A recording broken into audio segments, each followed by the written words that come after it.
Olá, muito boa noite. No ar direto para você dos estúdios da Rede Vida em Brasília, mais um Frente a Frente, neste pós-eleição em que teremos um segundo turno entre o ex-presidente Lula e o presidente Jair Bolsonaro. O desafio é grande e cada um começa ali tentando ampliar o seu leque de apoios. Lula levou já de frente o PDT de Ciro Gomes e hoje recebeu o apoio de Simone Tebet, do MDB. Mas o MDB está dividido, assim como os outros partidos. O próprio Ciro Gomes deu um apoio sem citar nem a decisão do partido e nem o nome de Lula.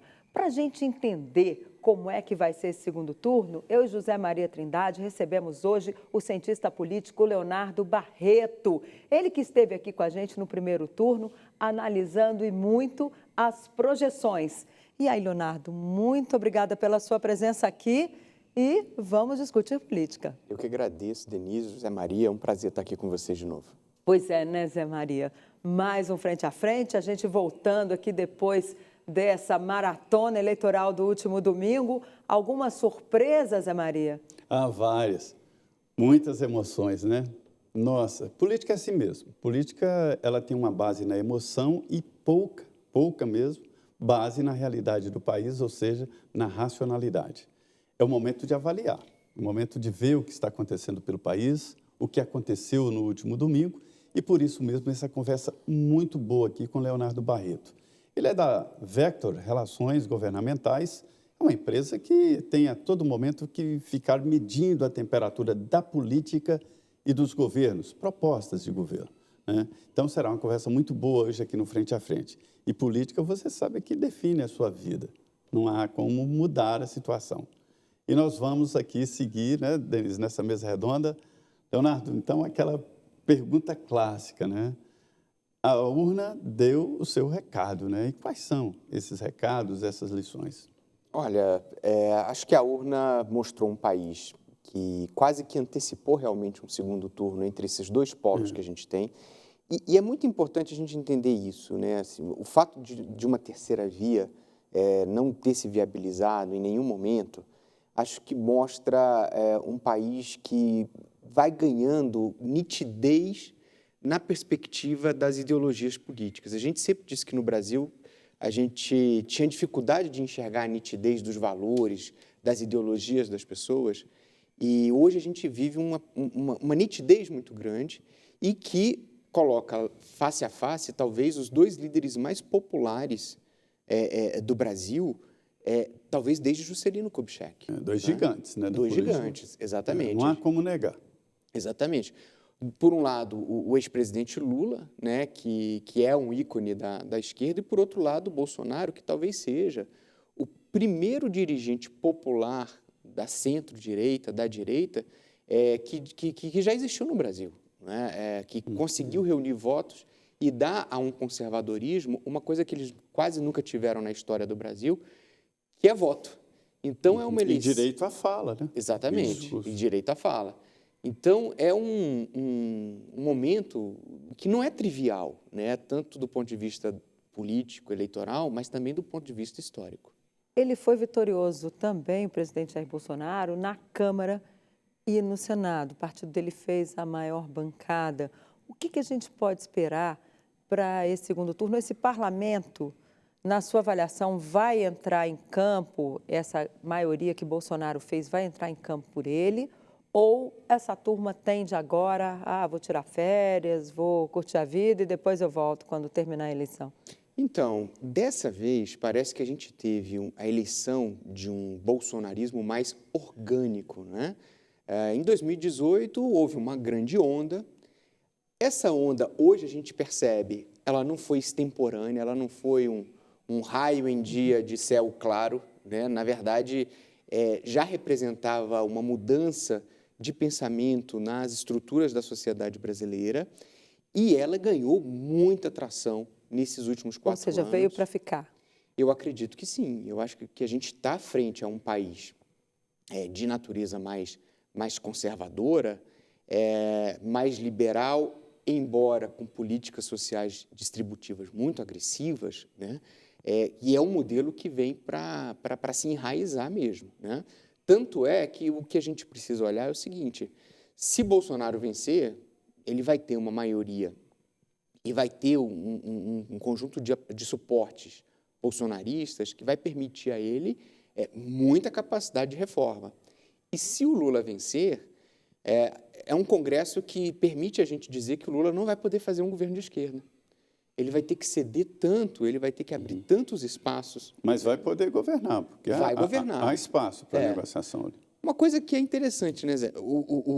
Quando você olha para o Congresso, caso o Lula vença, você não necessariamente vai ver ali uma oposição automática. Igual a gente via quando o PT perdia uma eleição, ou o PSDB. É verdade.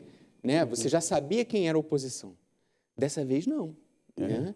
Nenhum dos partidos ali vai entrar automaticamente para a oposição. Aquela oposição visceral, com disputa de poder, não. Até porque o Bolsonaro ele é meio solo, assim, né? Exato. A diferença entre os dois têm uma pegada muito parecida, né? Que são populares. Não há como dizer que o Lula não tem apoio popular. Tem. E também o presidente Bolsonaro. A diferença é que o Lula criou um partido para chamar de seu.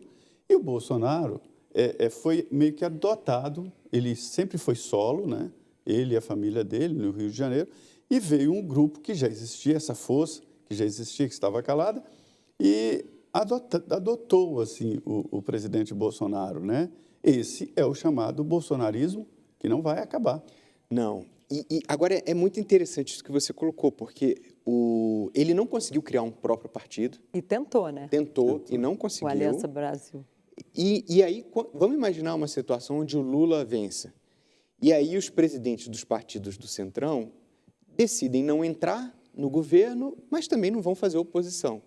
E fazem um cronograma de suporte, dependendo daquilo que o presidente Lula apresentar, né? Eu costumo dizer que o Centrão é como o aplicativo de transporte, né? Ele te leva de um lugar para o outro e cobra, mas cumpre. Mas cumpre o trajeto, né? Mas vamos imaginar, então, que ele faça isso. E é curioso porque os bolsonaristas eleitos, principalmente no PL, mas também em outros partidos do Centrão, podem ter que ficar desconfortáveis e ter que criar uma nova legenda para onde eles possam migrar e exercer toda a sua oposição. Então, a depender ainda do que vai acontecer na presidência, a gente vai ver esse quadro partidário se mexendo, né, para poder se adequar agora ao resultado que vai vir do Executivo. Agora, você acredita que esses partidos, no caso de uma vitória de Lula, eles vão conseguir manter o controle sobre o orçamento? Porque uma coisa que está em debate aí é essa questão do orçamento secreto. Lula já disse que quer acabar com esse controle do Congresso sobre o orçamento, mas os parlamentares não querem ceder, a gente sabe disso, e dada essa ampla maioria aí do PL, eu duvido que esses partidos acabem cedendo a Lula esse orçamento. Mas eu já ouvi gente do PT dizer o seguinte: olha, na hora de liberar, o presidente não libera e ponto. É possível o Executivo retomar esse controle orçamentário, na sua avaliação?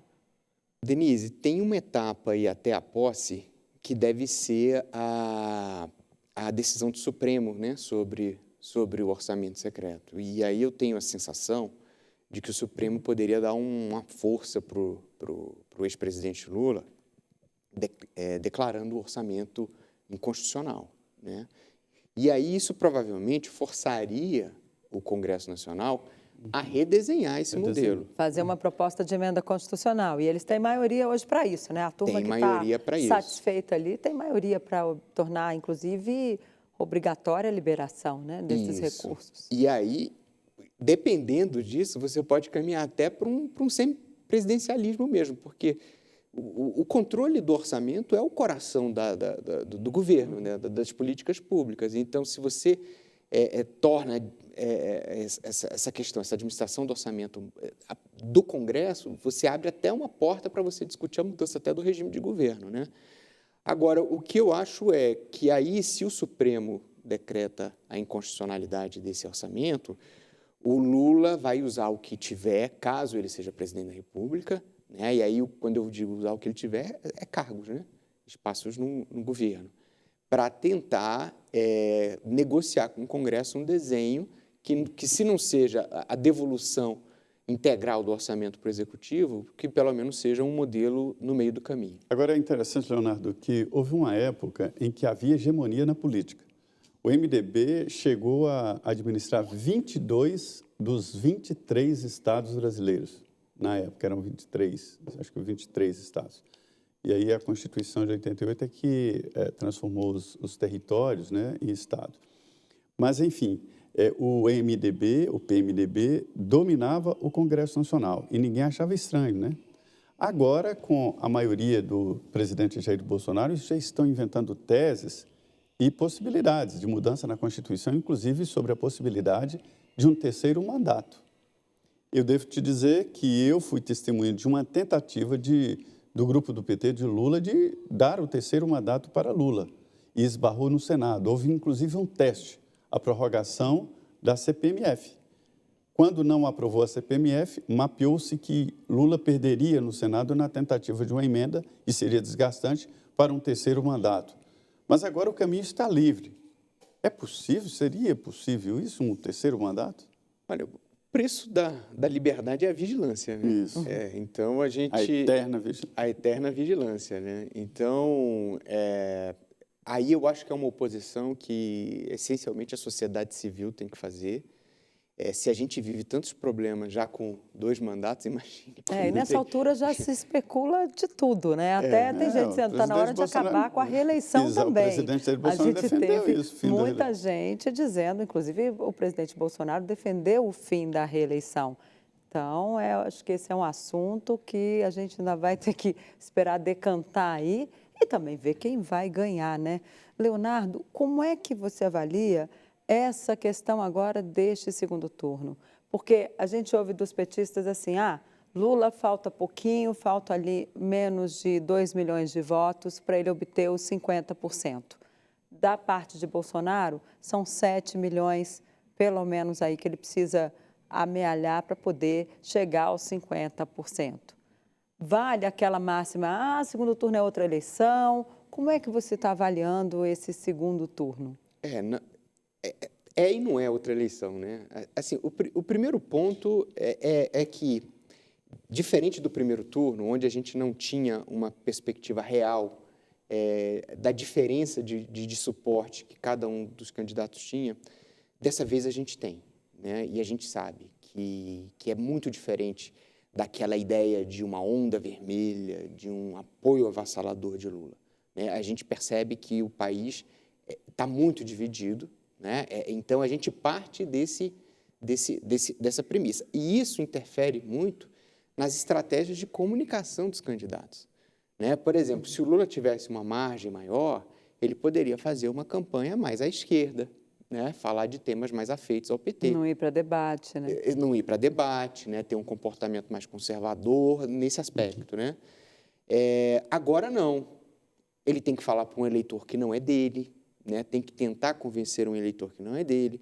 Já estão falando dele de escrever uma carta sobre valores e princípios morais, enfim, cristãos. Repetição da carta ao povo brasileiro. Isso. Então, assim, ele tem um trabalho para fazer, né? E no caso do presidente Bolsonaro, ele que tem que tomar o poder de iniciativa, porque ele tem que virar uma diferença de mais de 5 milhões de votos.